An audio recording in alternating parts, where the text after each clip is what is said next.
Следна наша гостинка во утрински брифинг е Драгана Велковска, членка на Советот на град Скопје. Добре дојде во утрински брифинг. Добро утро, ви благодарам за поканата.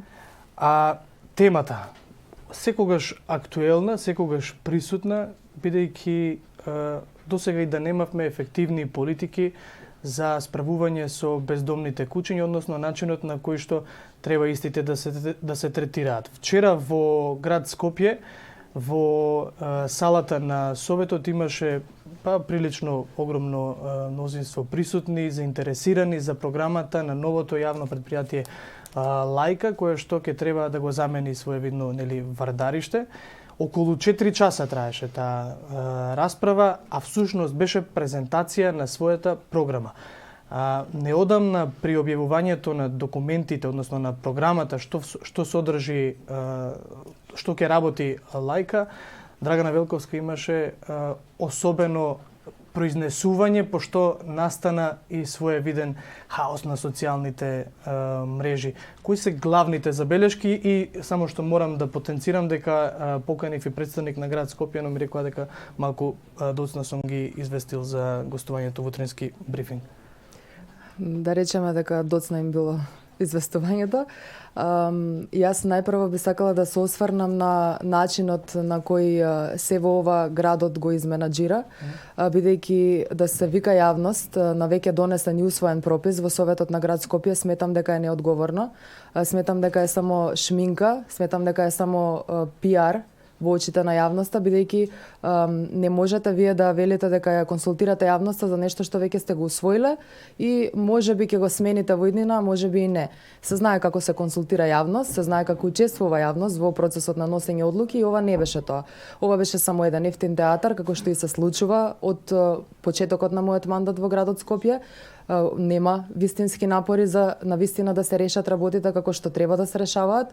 Напротив, само се презентираат некакви слики, некакви привиди за нешто дека е сработено, а во суштина не е вистина. Така и ова. Јавноста не само што вчера беше поканата на веќе усвоен пропис, туку јавноста вчера беше повикувана да се подпишува некакви списоци, некакви имиња и презимиња се бараа во инбокс на градот, на Facebook профилот на градот, што беше за мене крајно бизарно, бидејќи ние сите сме слободни граѓани на оваа земја и кога градот повеќе медиумски канали употребува за промоција на таа наводна јавна расправа, како што е радио на пример и други медиуми. Какво подпишување? Бара од градот граѓаните кои се заинтересирани да присуствуваат на расправата да се пријават со име и презиме и потоа имаше еден ред на репресијата што јас го нареков пред салата на Советот на градот Скопје, каде што граѓани во редица чекаа да се потпишат на еден список и за да можат да влезат внатре. Мислам, тоа се едни Таа евиденција се прави на секој јавен настан. Јас искрено во градот, кога сум присуствувала во градот на други вакви јавни расправи, немало таква евиденција, ниту па имало барање од градот да граѓаните се пријавуваат во инбокс. Сакам да кажам дека се тоа едни класични методи на одвраќање на граѓаните, на нивно контролирање практично и сметам дека не сме на таков начин. Името и презимето на хартија. Зошто некој би соодветил ако се евидентира? Например, може некој да го злоупотреби утре тој список, да го притиска граѓанинот на местото на кое што работи, да му врши таква некоја форма на притисок. Мислам, тоа се класични методи на заплашување. Добро, не сме еден одговорен град на тој начин да се однесува. Потенцирам само дека Шилегов во своето воведно обраќање рече дека тоа е за евидентирање на кој се е присутен. Да, затоа ви велам на другите како не евидентираа на другите јавни расправи. Тоа ви велам. Мислам, тоа беа едни класични манипулации, така што сакав прво да го расчистам тоа и да го изнесам, бидејќи за мене е многу важно.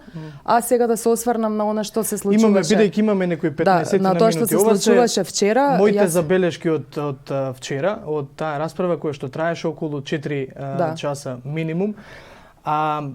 Ниту Анима Мунди, ниту Дейзи Фемили, ниту Кане Корсо и уште неколку други здруженија за заштита на животните не биле поканети на донесувањето на програмата, иако според таткото на градот во неговото обраќање рече дека сите биле веќе консултирани. Јас бев присутен таму, но ме интересира вака, бидејќи сите работат за една иста цел, а тоа е благосостојба на животните. Сите здруженија работат за иста цел, не градот. Сметате дека градот не работи? Не работи. Како што видовме од програмата, не работи, Зошто? апсолутно работи во спротивната насока градот. Дали евтаназијата е првиот и најголемиот проблем на оваа програма? Јас можам да кажам дека тоа е злоупотребен терминот еутаназија во оваа програма. Тоа не е еутаназија, тоа е убиство на здрави суштества, здрави живи суштества кои имаат свест и потреби и права.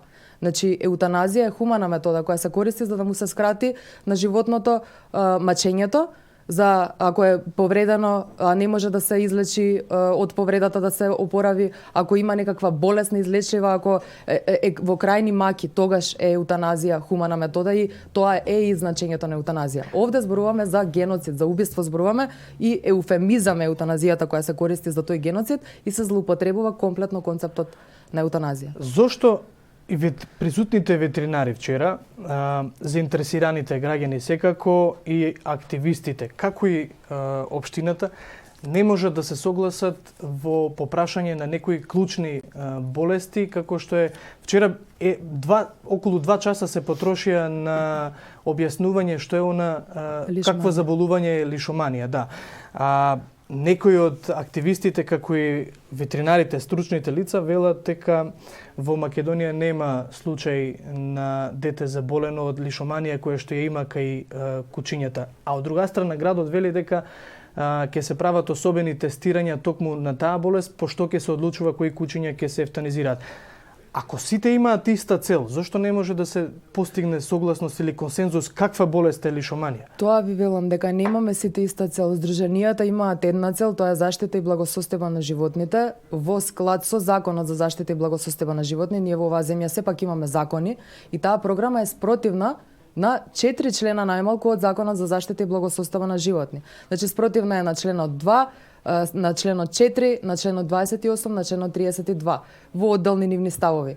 Јас вчера ова и го кажа во своето излагање, нека излезе еден од оваа градска администрација, од тие нарачани ветеринари кои вчера ја бранеа дел од нив геноцидната програма, нека излези, нека ме побие со аргумент. Добро, не ја бранеа сите таа геноцид. Да, затоа реков дел од нив кои ја бранеа програмата, нека излези и нека ме побие со аргумент. Не да се кажуваат паушалности во јавноста, дека се изнесувале невистини, а во суштина кога треба да дојде моментот да се понуди против аргумент, го нема тој против аргумент. Значи не можете да зборувате дека некој лаже, а да не понудувате против аргумент за да докажете како тој лаже. Јас себе докажувам како и градот, како и директорката веде на Лајка лаже, како лажеше членка на управниот одбор која наводно се представи како основач на здружение за заштита на животни, а потоа здруженијето јавно се огради од неа и кажа дека е лага, дека таа е основач на тоа здружение. Мислам вчера се изнесоа такви невистини. Добро, не се овде да се бранат за своите аргументи. Такви невистини се изнесоа на таа расправа што јас сум згрозана од нивото на свест и совест кај луѓето кои се овде вклучени во решавање на судбините на живи суштества. Значи, ние живееме во 21. век. Ние имаме должност како интелектуално супериорен вид да ги штитиме животните. Ние веќе светот оди сосема во таа насока, се унапредуваат правата на животните, не се уназадуваат. Не носат геноцидни програми во светот за убивање и ерадикација на човековиот најдобар пријател, ако ме разбирате. Оваа програма е тоа. Геноцид на човековиот најдобар пријател. Ние овде не лечиме, ние овде користиме брзи тестови, баснословни суми за тие тестови ќе се дадат, наместо тие суми да се потрошат за животните да се излекуваат. Мислам, се наметнува одговорност тука и на активисти, ќе се гонат кривично материјално да одговараат за улично куќа за кое тие и помагаат на општината, да одговараат како да е тоа нивно домашно. Зборуваме за тотална една едни испревртени вредности, не ни постојат вредности, можам да кажам, не ни постојат. Добро, Драгана, од една страна Здруженијата за заштита на животните се прилично жестоки кога се работи за оваа тема. Меѓутоа, во изготвувањето на програмата на Лајка, градоначалникот рече дека учествувале стручни лица. Ке се согласиме дека Вардариште повеќе беше затвор неголи, всушност и беше затвор за самите бездомни кучиња, меѓутоа ако 4 часа вчера се потрошија на презентација на таа програма, тогаш има ли простор да се менува, ако и самиот Шилегов рече, овде сме за да ги добиеме тие забелешки, па отворени сме за некои од нив да ги имплементираме во програмата. Самиот градоначалник наводно ја покани јавноста за да ја изслуша, а потоа ја узурпираше говорницата во повеќе од 50% од времето во кое се одвиваше таа расправа. Не можете вие да поканите јавност која наводно сакате да ја изслушате и потоа да држите партиски говор на говорницата. Тоа беше недомакински, тоа беше едно покажување на начинот на кој тој ги работи работите овде. Како зборувал. Дали ќе се имали простор да тоа се сакам да кажам, имплементираат? значи не беше таа јавна расправа за да се слушнат аргументите, затоа што аргументите се изнесоа таму. Самата директорка си дозволи, се осмели да ги лаже членовите на Комисијата за комунални работи, на која јас сум член, нека ми се обрати во јавност, еве јас ќе го кажам ова и морам да го кажам. Значи, некој што има должност и е платен од јавни пари да лаже членови представници на Советот, за мене извинете, ама е непростливо. А зошто не им верувате на активистите кои што се дел од Лајка? Кои активисти се тие? Тоа не постојат активисти во Лајка, мислам тоа е измислена приказна, затоа ви велам, затоа што таа си дозволи да каже дека здруженија за заштита на животни биле консултирани во изработка на програмата, професори од ветеринарниот факултет биле консултирани во изработка на програмата. Двајца професори, ако бевте присутен во тоа време, слушнавте и самите како рекоа дека не биле консултирани. Здруженијата сите кои излегоа, слушнавте сам, рекоа дека не биле консултирани. Но пак имавте несогласувања со самите стручни лица, со самите професори. Да, бидејќи тие самите се изјаснија, тие немаат допирна точка со етика. Тие самите си го кажаа тоа. Значи, кај нив, тие ги гледаат од својот аспект, ги гледаат животните како предмети, како неживи суштества кои немаат свест, кои немаат права. Како може да се согласиме тука? Не можеме да се согласиме. Ние бараме хуман третман за животните. Ние имаме начин, ние вчера, по четврти пат веќе, откако е оваа гарнитура на власт, ја поднесовме програмата активистичка која е усогласена меѓу 17 национални здруженија и активистички групи од цела Македонија.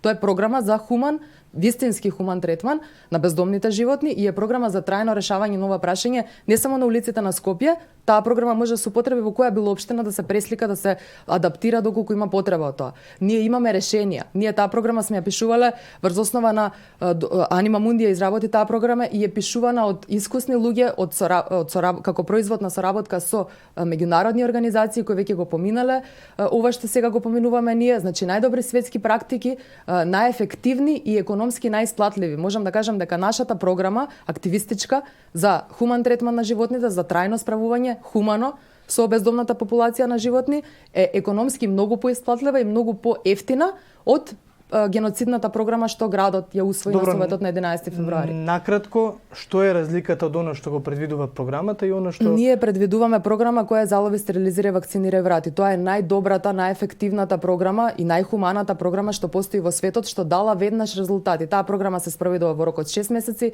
првично со масовна стерилизација, кастрација на околу 70 до 75% од единките на дадена територија и добивате репродуктивна способност нула во дадено време. Значи не можат повеќе животните да се множат, меѓутоа истовремено тие животни се вратени на локациите од каде што сте ги заловиле и ја бранат територијата од прилив на нови репродуктивно способни единки. Тоа е програмата што ние предлагаме. Со тек на време, нели природна селекција и така натаму, животните ќе се израчат, меѓутоа ќе бидат на улиците и ќе бранат територија од нови единки кои се репродуктивно способни, кои ќе можат да фрлат 1, 2, 5 легла на улица. Истовремено, ние се залагаме постојано за одговорно сопствеништво. Не постои регистар на се уште целосен регистар на животните кои имаат сопственици. Иако е најавен. Почна да се прави, меѓутоа се уште е во изработка. Ние повеќе од една деценија го имавме Вардариште, претходно имавме Мирковци, имаме стационари каде што го третираме симптомот, а не удираме во коренот на проблемот, а тоа се луѓето кои имаат домашни меленици и кои ги размножуваат непречено, кои не плаќаат никаков данок, заработуваат од тие животни зашто тргуваат со живи суштества и имаме проблем на улиците кога на нив ќе им се роди 10 кученца, од нив 2 не се баш со соодветни карактеристики за они да ги продадат и тие кученца завршуваат на улица. И ете ни го, или од тоа што неодговорно напуштаат миленици, луѓе кој има казнето за напуштање миленик до сега нема. Нема која основа да се употреби за да бидејќи до сега чипирањето не функционираше, нели од скоро почна. Каква е вашиот план, вашата стратегија за кучињата кои што се сериозно болни, кои што се резервати на сериозна болест? За каква болест зборуваме? Бидејќи за болестите кои се предвидени во програмата на лајка, со позитивен резултат од брз тест, веднаш да се еутаназира куче од парвовироза и штеначак, тоа е тотално неосновано. Прво е медицински неосновано, а да не зборувам за етички неосновано. Вашиот став е дека тоа се излечиви болести. Апсолутно да. Ние имаме активисти на терен кои вчера се огласија дека лечат на улица, ги лечат тие болести за неколку дена. Значи, што зборуваме ние овде, ако имаме град, управа која работи со јавни пари и која вика, јас ќе потрошам 1000 денари на брз тест, пазете, меѓутоа нема да ги потрошам тие истите пари за да го лекувам животното, бидејќи ни толку пари нема да се потрошат, за тоа животно од парвовироза да се лекува за неколку дена. Драгана, ти благодарам што одвои време за утрински брифинг. Ова е секако долга тема. Ќе разговараме уште во утрински брифинг овде. Секако ќе треба да донесеме и ветеринари и стручни лица кои што ќе ги објаснат и медицински тие заболувања кај кучињата, бидејќи од вашите ставови, нивните ставови секако треба да се донесе консензус за во меѓувреме лајка можеби ќе продолжи да работи, ќе почне да работи по својата предвидена програма. Јас само, извинете, морам да додадам дека ако почне тоа место да функционира по оваа геноцидна програма која е донесена, може да бидат сигурни дека ќе има масовни протести на улиците и ние ќе ги искористиме сите правни механизми што ни се на располагање за да го спречиме тоа. Ние нема да живееме во примитивно општество, ниту ќе дозволиме да се масакрираат животни, здрави животни и да се трошат залудно, да се злоупотребуваат јавни пари. Добро, ја слушнавме пораката, се надевам дека градот ја слушна пораката, дека има простор за се уште за разговор со активистите кои секако како првична цел им е благосостојба на бездомните животни. Уште еднаш благодарам за одвоеното време.